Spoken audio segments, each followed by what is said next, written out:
салому дуруди бепоён ба кулли мухлисони барномаи дар шабакаҳои иҷтимоӣ. Фирдавси Хурсанд топ хабарҳои варзиширо мегӯяд. Рафтем. бозиҳои марҳилаи плей-офф Лигаи Аврупо низ бад сипарӣ нашуд. ҳарчанд мусобиқаи Лигаи Аврупо дар назди Лигаи чемпионҳо мисли бузкашии харакӣ дар назди бузкашии аспакӣ менамояд, бозии аз ҳама ҷолиб ки шахсан худи ман интизораш будам, ин дидори дастаҳои Манчестер Юнайтед ва Реал Сосидад буд.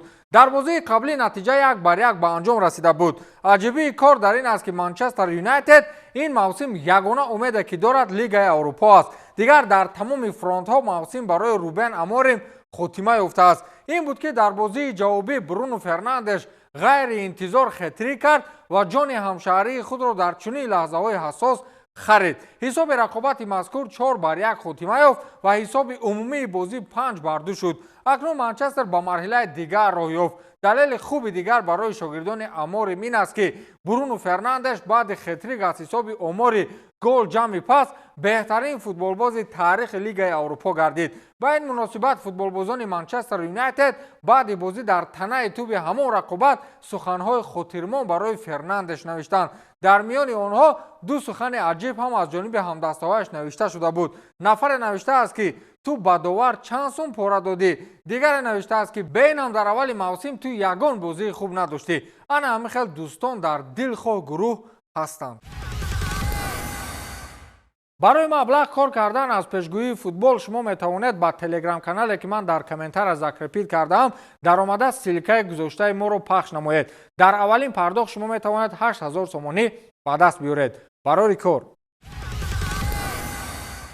Тоттенҳем Хотспур низ ҷои нанг гуфту ҷои ҷанг. воқеан натиҷаи бозии гузашта барои дастаи лондонӣ нанговар буд.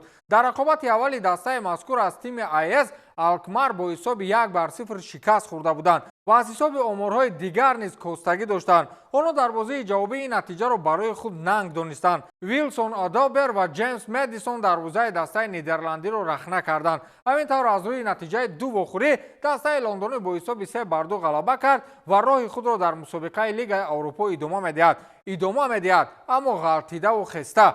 бозии оянда барояшон хеле мушкил сипарӣ мешавад, чунки онҳо дар марҳилаи якчорниҳоӣ дастаи Айнтрахт Франкфуртро интизор ҳастанд. оё аз дастаи олмонӣ ки ин мавсим хеле хуб бозӣ мекунад гузашта метавонанд ё не, вақт нишон медиҳад. ман фақат ҳаминро медонам ки чаро то ҳол Сон Химин ва чанд бозингарони хуби ин даста мисли Ҳарри Кейн аз ин ҷо намегурезанд. дар тақдири ҳамин даста дар ягон ҷо чемпионӣ нест охир.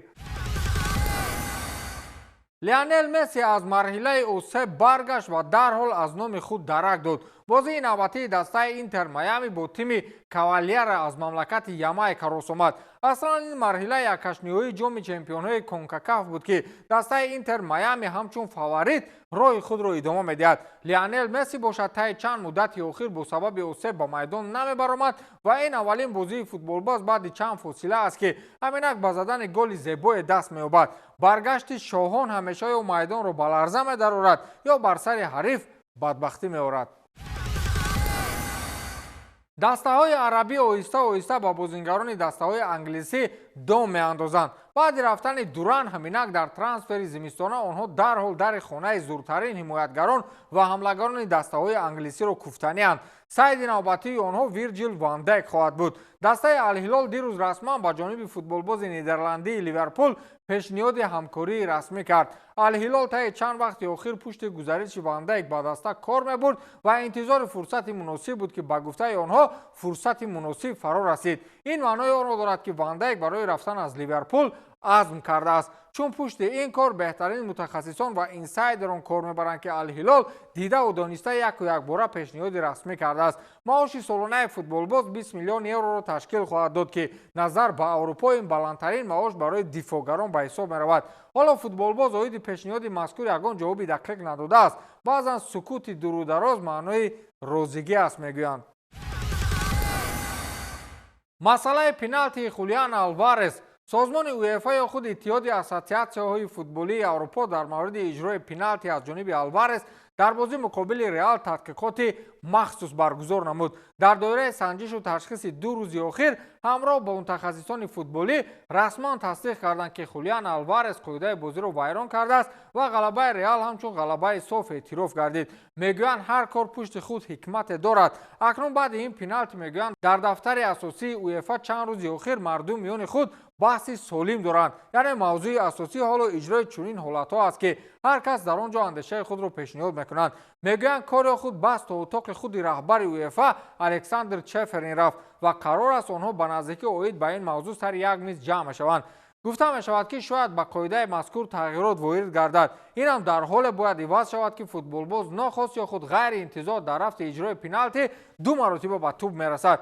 хуб интизор мешавем ки чӣ мешавад, аммо интизор нашавад ки ғалабаи Реал қатъ карда мешавад. Реал рафт ба сӯи Арсенал, баъд ҳамон хел ба финал, баъд ҳамон хел чемпион. бозии дастаҳои Атлетико ва Реал тамом шуду гапу калочааш то ҳол идома дорад. ҳоло мухлисони дастаи Атлетико қаҳру ғазабашон ба охир нарасидааст. онҳо боз домони собиқ дарвозабони худ Тибо Куртуаро қабидаанд. дар саҳифаҳои иҷтимоӣ аксу наворҳои таҳқиромез бар зидди Куртуа аз ҷониби мухлисони Атлетико чарх мезанад.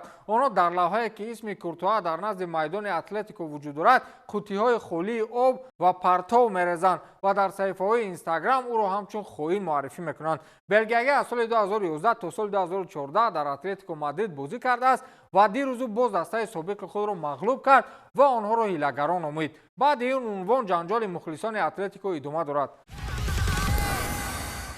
хабари на он қадар хуб барои мухлисони Реал дорем. футболбози турктабор Арда Гюлер ки ба бозиҳои ками худ дар Реал қалби мухлисони шоҳонаро тасхир кардааст, барои рафтан аз ин тим омодагӣ мебинад. расонаҳои хабарӣ иттилоъ медиҳанд ки Арда Гюлер аз вақти ками худ дар майдони бозӣ норозӣ аст ва аллакай ба агенти худ ва намояндаҳои бошгоҳ ошкоро гуфтааст ки масъалаи гузариши маро бубинанд. аслан ин овоза дар шаҳри Мадрид як моҳ аст ки чарх мезанад ва аз ин чиз истифода бурда ҳатто дастаҳои Милан ва Интер гуфтушунидҳои худро бо намояндаҳои Арда Гюлер шурӯъ намуданд. Реал Мадрид бошад нисбати ин овоза ҳоло ягон сурати расмӣ надорад. агар тоқат накунад пас беҳтарин шонсро аз даст хоҳад дод.